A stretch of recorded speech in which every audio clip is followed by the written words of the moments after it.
त्यांनी देखील पुढे येऊन जा. पत्रकार बांधव मागचे नाशिककर दिसत नाही, तुम्ही एकदा मध्यभागी जायला शिफ्ट करतो साईडला. जे मध्ये बसतात त्यांनी या बाजूला येऊन जा.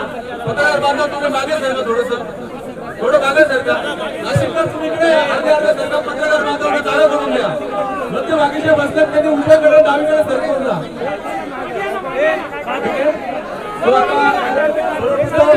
या ठिकाणी महाराष्ट्र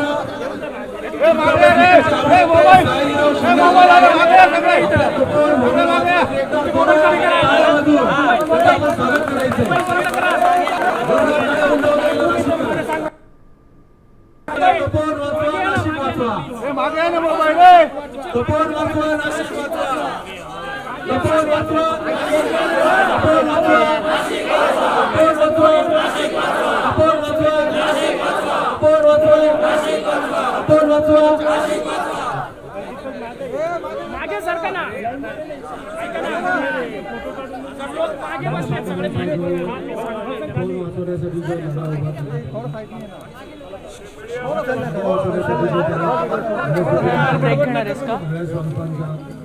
सगळे सगळ्या लोकांच्या बाजूने पूर्णपणे आहे. पूर्ण पाठिंबा आहे. महाराष्ट्रातल्या सह्याद्री देवराईच्या जेवढे पण महाराष्ट्र त्यांच्या वतीनं मला पूर्णपणे पाठिंबा आहे.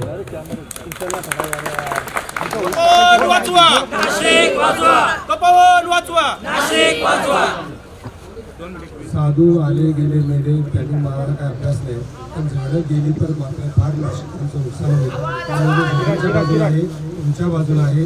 इथला एकही झाड तुटता कामा नये.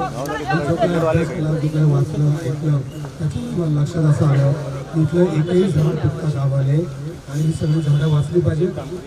आपल्याच माणसाने आपल्यालाच फसवलं तर त्यांना आपली कशी म्हणायची. त्यामुळे शासन आपलं आहे की इंग्रजांचं राज्य आहे. तर आपल्याला शहरात झुडपाची, झाडाची आणि झाडांच्या वयाची व्याख्याच अजून माहिती नाही. ही व्याख्या करणं अजून आपल्या महाराष्ट्र गव्हर्नमेंटला जमलेलंच नाही. भारतात जमलं की नाही मला माहिती नाही.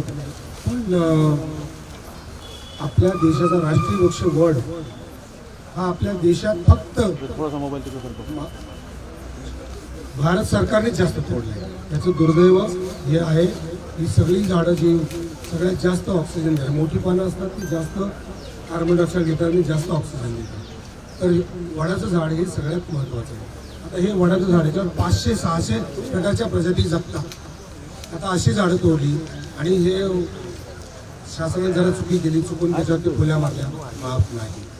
तुम्ही आम्ही ही जरा छोटी छोटी झाडं लावतोय, माफ नाही.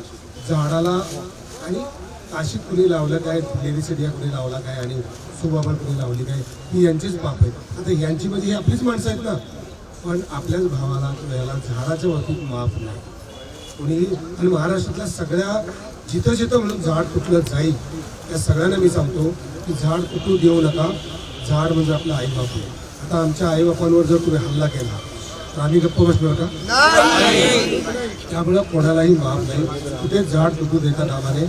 आणि स्पेशली मला तर आता काल कळलं की इथं एक्झिबिशन सेंटर आणि ते करायचं आणि ते 30-35 वर्षाचं हे केलंय. आता गिरीश महाजन तुम्ही याचं उत्तर द्या.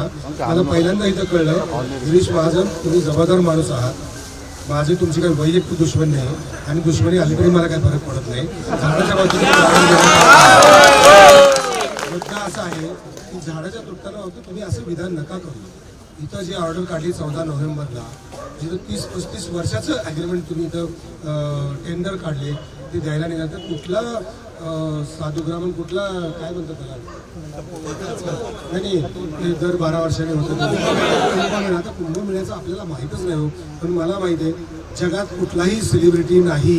जगात एकच सेलिब्रिटी आहे, तो झाड आहे. आणि सेलिब्रिटी त्याला म्हणायचं जो जगवतो, जो ऑक्सिजन देतो, जो अन्न पाणी देतो, जो सावली देतो, त्यालाच फक्त सेलिब्रिटी म्हणायचं. त्यामुळे नाशिककरांना मी सेलिब्रिटी म्हणून आलेलो नाही. मी तुमचा माणूस म्हणून तुमच्या बाजूने आलोय. मला चांगल्या माणसांच्या बाजूने राहायचंय आणि वाईट माणसं ही जरी आपले नातेवाईक असतील, जवळचे मित्र असले तरी ती वाईटच आहे. त्यांना आपण जगू देणार नाही. झाड तर मरू देणार नाही. एवढंच आहे. प्रशासन म्हणतं